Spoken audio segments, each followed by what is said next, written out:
काल तक ले लड़का रहन तेजस्वी यादव तो नीतीश कुमार झुनझुना बजा के दिखाओ तुरंत देखो ओदे मुख्यमंत्री के कुर्सी बा देखो ओदे मुख्यमंत्री के कुर्सी बा तोहरे बेटाई चलो बाबू ओनिए चल जा। अब जबकि तेजस्वी यादव बुझ गए बड़ा कि कुर्सिया तहरा के दी है ना तो दावा कैले रहन कि 40 गो सीट बिहार में बा 40 सीट पर हमनी के जीत करके और नरेंद्र मोदी के कुर्सी से भगा दे कि जब भी गईले तो लालू प्रसाद वजह से लंबी उड़ान ले भेटे ना कैले कि तेजस्वी यादव भले ही उनका परिवार में तेजस्वी यादव के वो बात से भी हमने के इत्तेफाक रखत रही कि जौन अगर कहले के लिए मेरे माता पिता ने भ्रष्टाचार किया है अगर उनको सजा मिली है तो मैं उसके लिए क्षमा प्रार्थी हूँ।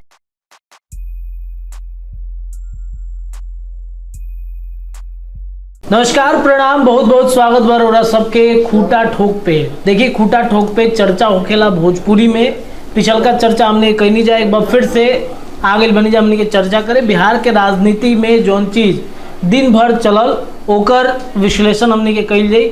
सबसे ज्यादा चर्चा नीतीश कुमार के लालू प्रसाद यादव के साथे मिले गईला के रहे। हालांकि लालू प्रसाद यादव वो समय अनुपस्थित रहे, लालू प्रसाद यादव ना रहे कहीं घूमे गए रहे, लेकिन नीतीश कुमार के जो बेचैनी रहे आवास पर गईले मुलाकात ना भइल अब एकर कई तरह के चर्चा जोन बा उ चालू हो गई बा। हमारा साथे बाबा बानी और ये विषय पर हमने के चर्चा करेंगे। बाबा नीतीश लालू में अब दूरी बढ़ गई बका।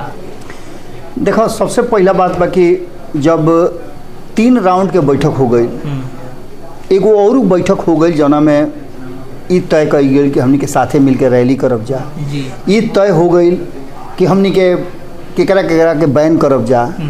और जब सारा बात हो गया के बाद जब आपस में सामंजस्य ना बैठल जबकि बैठक वही खातिर है कि जितना संयोजक चुनल गई लोग सब लोग बैठ करके एगो कॉमन फैक्टर अब सामने रखी कॉमन एजेंडा पर अपन बैठ के फैसला करी, लेकिन उ भइल ना।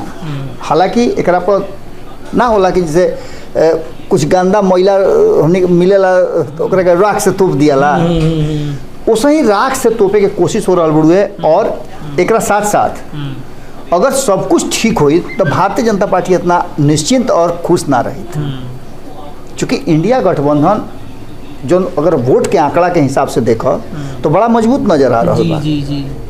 मतलब 65-35 के रेशियो चल रहा बा। और ऐसा में अगर भारतीय जनता पार्टी खुश बा और प्रधानमंत्री नरेंद्र मोदी दावा कर रहा कि हम लाल किला पर झंडा फहराई तो एक मतलब बा कि कहीं ना कहीं कुछ बा।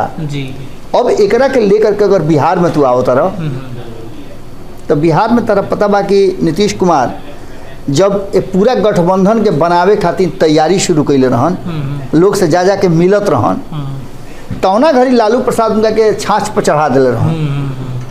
हम बानी तरह साथे चलो ना तू लोग से यहाँ तक लगे बात करवावत रहन जे तनी मनी एने ओने करत रह ओकरा कहत रहे बात करो हम बानी न ये माने नीतीश कुमार के गारंटी लालू प्रसाद देत रहन। और अचानक से ऐसा हाथ खींचले कि जब संयोजक चुने के रहे प्रधानमंत्री को उम्मीदवार चुने के बाद चलत रहे तौना घड़ी वो झट से अपन हाथ खींच ले और राहुल गांधी के आगे बढ़ा दिले। निश्चित रूप से कहीं ना कहीं नीतीश कुमार के मन में रहला।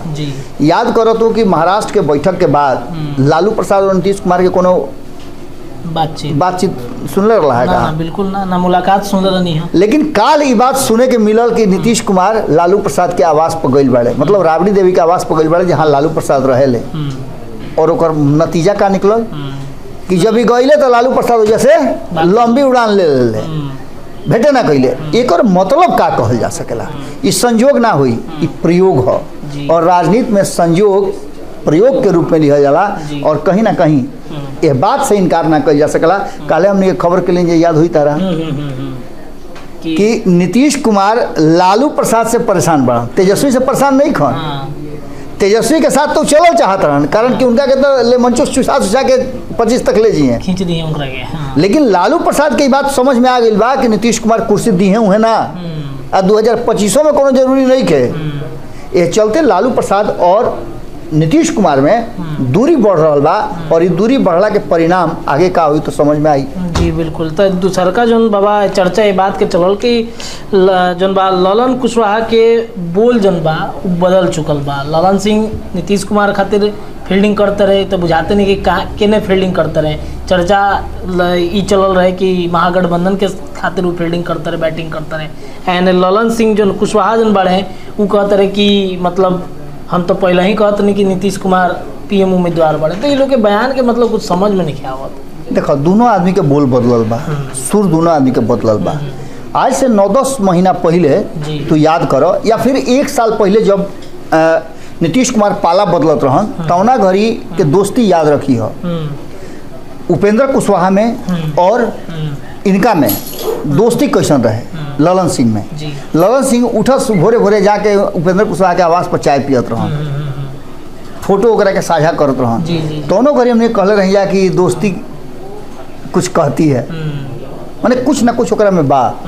भइल का परिणाम आरसीपी सिंह बाहर हो गई, ओकरा बाद नंबर आ गई उपेंद्र कुशवाहा। उपेंद्र कुशवाहा भी जब जब नीतीश कुमार ई बात कहस कि हमरा बात तो यही लोग देखे के बा, तो जेकरा जेकरा के नीतीश कुमार कहेले कि हमरा बाद ये बाड़े वो उनका टिकट कट जाला। लेकिन अब के हाली ललन सिंह और उपेंद्र कुशवाहा दोनों आपन आपन स्टैंड पर साफ बाड़े, एकदम खड़ा बाड़े। ललन सिंह ये बात कहले रहन जब वो नीतीश कुमार के वो गठबंधन में ले गए, महागठबंधन में जी, तो दावा कैले रहन कि 40 गो सीट बिहार में बा, 40 सीट पर हमनी के जीत करके और नरेंद्र मोदी के कुर्सी से भगा दे जाए, उनका सरकार ना बने दी जाए।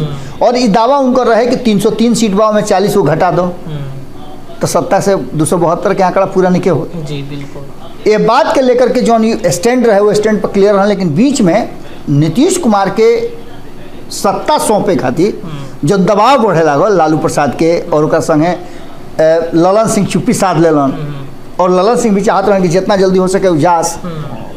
ये सारा बात के लेकर के नीतीश कुमार जब समझ गए तो अचानक से देख ले होगा कि ललन सिंह के पावर, ललन सिंह के बोली और ललन सिंह के अधिकार में कहीं ना कहीं कमी हो गई बा। लेकिन ललन सिंह जब काल नीतीश कुमार फिर से कार्यालय गई एक हाली जब रेड मरले रहन तो ललन सिंह ना रहन तो दौड़ल याद हुई तरह गईले वीडियो कॉल पे बात भइल, दौड़ल पहुँचले ऑफिस।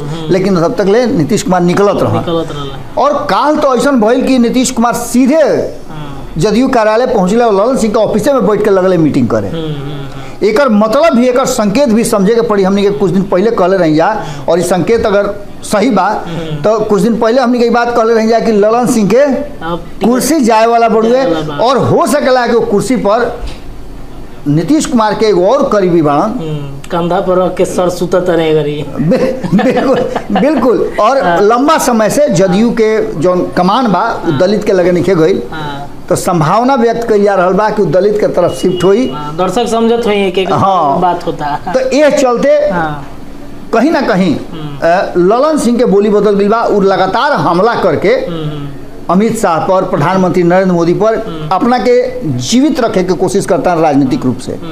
लेकिन दूसरा तरफ तू पूछला है उपेंद्र कुशवाहा के, तो उपेंद्र कुशवाहा के तू देखले होगा कि जब जब इस चर्चा शुरू हो गई बा हमनी के ना, अब तो नेशनल मीडिया से लेकर के अखबार के हेडलाइन में ये बात तरह नजर आई कि नीतीश कुमार पाला बदल सकते हैं। क्या नीतीश कुमार पाला बदलेंगे? क्या नीतीश कुमार एक बार फिर से एनडीए में आएंगे?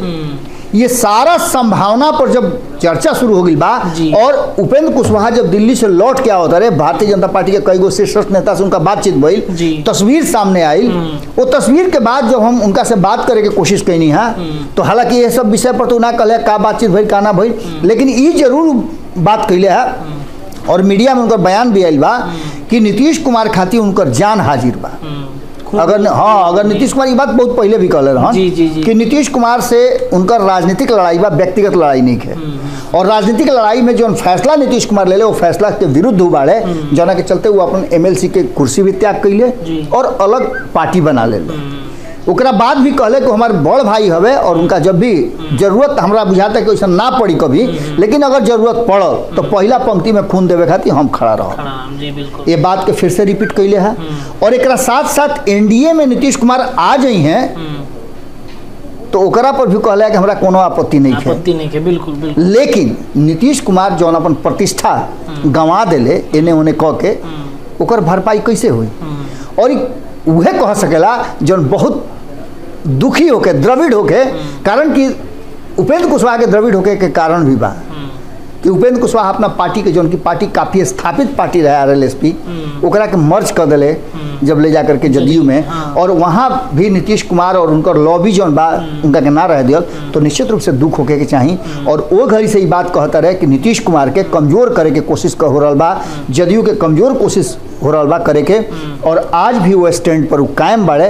रहल सवाल तो तोरा इहो याद हुई कि हम एगो समीकरण बतौले रही कि अगर 40 सीट के डिस्ट्रीब्यूशन नीतीश कुमार उन्हें जाता रहे तो अब के लिए भारतीय जनता पार्टी केहू के बेलगाई ना सब केहू के मतलब सीट सेट। ई बात तरह याद हुई कि उपेंद्र कुशवाहा भी कहले है जी बिल्कुल कि जितना लोग आवे उतना बढ़िया बा और पार्टी और मजबूत होई हमनी के गठबंधन। जी बिल्कुल। तो एकर मतलब बा कि कहीं ना कहीं जो हम बात कहनी और हमार जो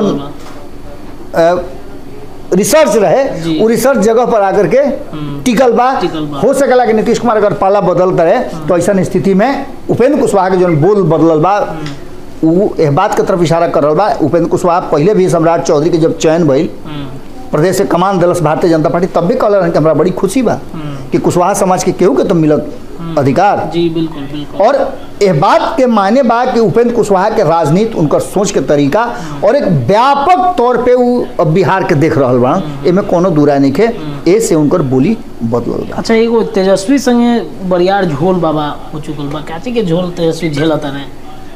तरा याद होई कि काल हमने के वो खबर कैले रही जा भीतर की बात जरा में तेजस्वी यादव के ओकरा के पर तू शायद पब्लिक ओपिनियन भी कैला, लोग से पूछबो कैला जी, आज कैले हैं पब्लिक ओपिनियन। तो वो आधार पर भी बात कहल जा सकेला कि हमनी के एकदम सही रास्ता पर जा रहल बन जा कि आखिर तेजस्वी यादव के साथ जे कुछ भी हो रहल बा, चाहे उनका मुख्यमंत्री के कुर्सी से दूर रहे के कारण होके, थोड़ा सा से उनका मुख्यमंत्री ना बनना हो गया 2020 में, या उनका पर 2017 से जो लगातार कार्रवाई चल रहा बा, अलग अलग तरह के माने आरोप लाग रहा बा, केस चल रहा बा, ओकरा जिम्मेवार के बा।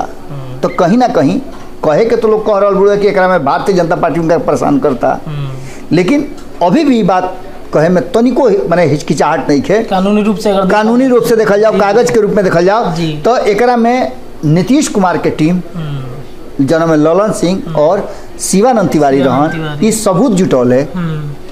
वो घड़ी बिहार में भले नीतीश कुमार के शासन रहे, ओकर पहल नीतीश कुमार कैले, और केंद्र में यूपीए के सरकार रहे, जना घड़ी कांड भी भइल रहे और ये घटना भी सामने आई। तो ओहू में कहीं ना कहीं भारतीय जनता पार्टी के कोई लेना देना नहीं है।